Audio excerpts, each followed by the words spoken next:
Hey everybody, Max Kevin here. It's Little Kitty Podcast. It's not too long. You guys excited for the fights tonight, dude? There's gonna be fucking fights, dude. Fucking Chad and Rory are fighting behind the 7-Eleven at 3 p.m. Pass it on. I remember one time when I was in not elementary school, junior high school. There was like this rumor of this fight that was going on. It's like, dude, the fucking Crips and the Bloods. We didn't have Crips and Bloods. I can't really remember what we had back then. I don't think they had any. I think it was the skaters. It was the skaters versus like the punks or something like that. Yeah, it wasn't even like they didn't have names of a group or anything. It was like the genre of or what do you call that? You know what I'm talking about. Your class. Warrior. It's the warriors versus the mages versus the rogues. Like that. That's what it was, but at a junior high school, it was the skater kids. God, I want to say the punks. The skater kids versus, I don't know. I think maybe it was the Mexicans, actually. Now that I think about it, I'm pretty sure it was the skater kids versus the Mexicans.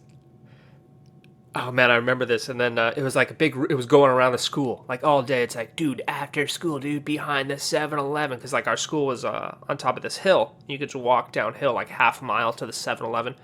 People used to go down there after school all the time to buy Slurpees. And of course, there was a Blockbuster video there that had the Nintendo 64, which just came out that year, So people would go down there often to just play Nintendo 64.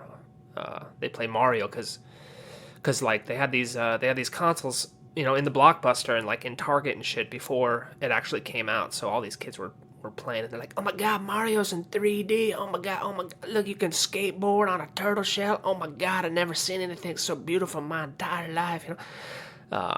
Anyway, so yeah, that was the rumor going around the school, is these the skater kids and the Mexicans were gonna fight down at the 7-Eleven at 4 o'clock after school, dude.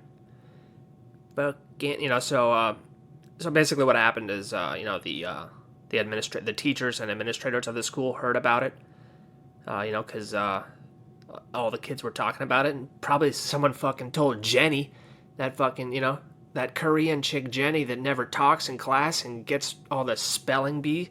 She gets all her spelling tests 100%, even though she never talks. She probably went to the principal and like, I heard there was going to be a fight, or said something maybe. Anyway, so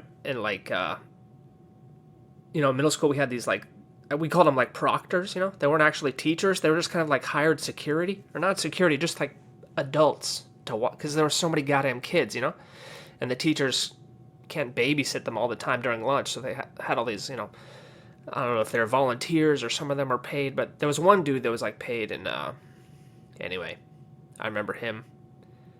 He was like running down to the 7-Eleven because he heard about it. And the cops showed up, of course, and they searched all the gang members. They searched them for knives. I think maybe it's just the skater kids that got searched, because I don't know. I don't know if it was against the Mexicans or if it was against the punks, but either way, I remember I can see those guys getting searched at the 7-Eleven now. And, that was an exciting day in my junior high school life. Of course, tonight we got UFC 239, which is pretty much the same thing. Of course, we got John Jones versus Thiago Santos.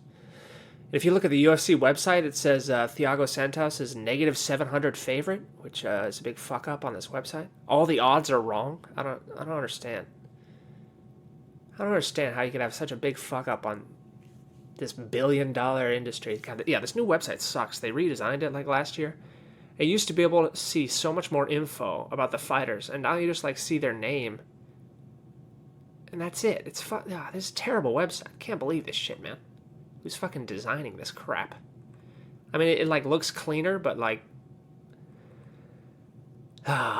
it's just awful. It's just terrible.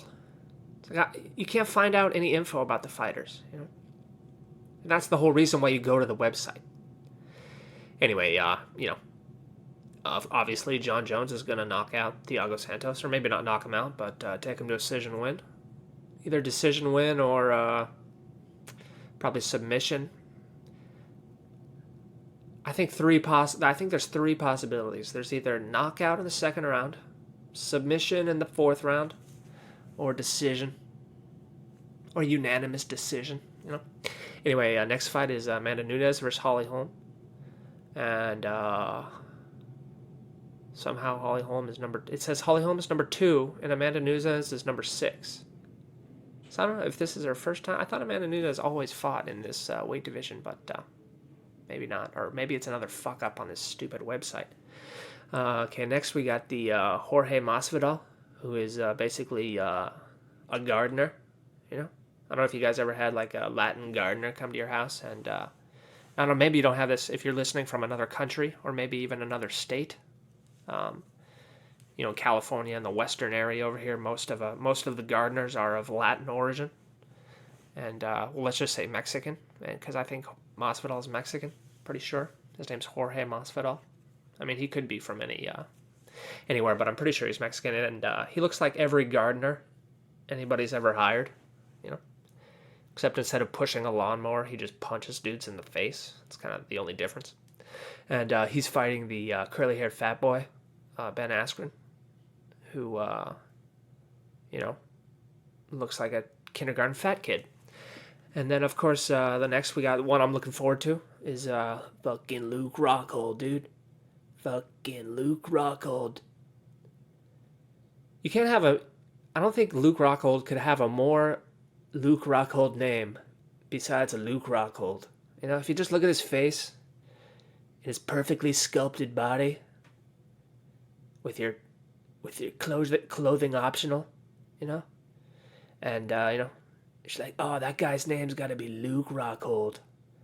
Look at that 5 o'clock shadow. He's fighting this other guy, Jan Blachowicz. I don't know. That's going to be an interesting fight, though. Hope Luke wins, and then he'll fight John Jones. And it'll be a battle of the leg kicks.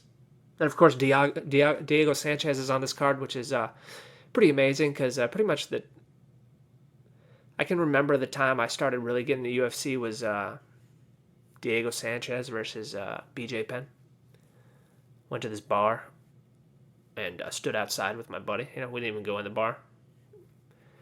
We just watched it on the TV there, and we thought Diego would take it, because he was a fucking beast, but BJ Penn just beat the shit out of him, kind of destroyed his face. It was one of the worst beatings I've ever seen a man take. Anyway, he's still on this card, like this is 10 years later now. Oh, the guy should really retire. He's gonna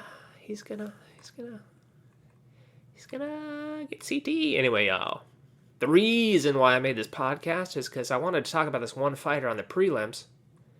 His name is, he's a Korean guy. He's fighting Alejandro Perez. And his name is Song Yadong. One more time, it's Song Yadong.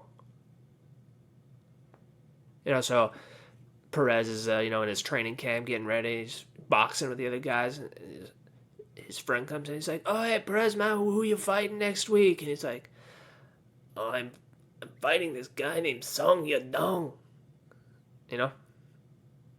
I don't know if Perez actually talks like that, but I just made up a stereotypical voice. Yeah, I also noticed that, Song is a family name in Korean. And, they have him listed as, not only is his name Song Yadong, but the correct order should be Yadong Song, because Song's the we say last name, but of course in Korean they put the last name first, just like many places. Japan does this as well, I can't remember if Germany does it. I want to say they don't, but no, I don't think they do. Gosh, I can't even remember. I'd have to look that up. I haven't studied German in so long. I have to look that up. Anyway, I'm gonna be cheering for Song Yadong tonight, or Yadong Song, because I want him to be as famous as possible. So everyone has to keep saying Song Yadong, Yadong Song. And maybe he'll fight the Korean Zombie one day. I don't even know if they're in the same weight class, but that would be cool. Because they could have Song Yadong fight the Korean Zombie for the right to be the Korean naming rights. Anywho, thanks for listening. Maybe I'll see you tomorrow.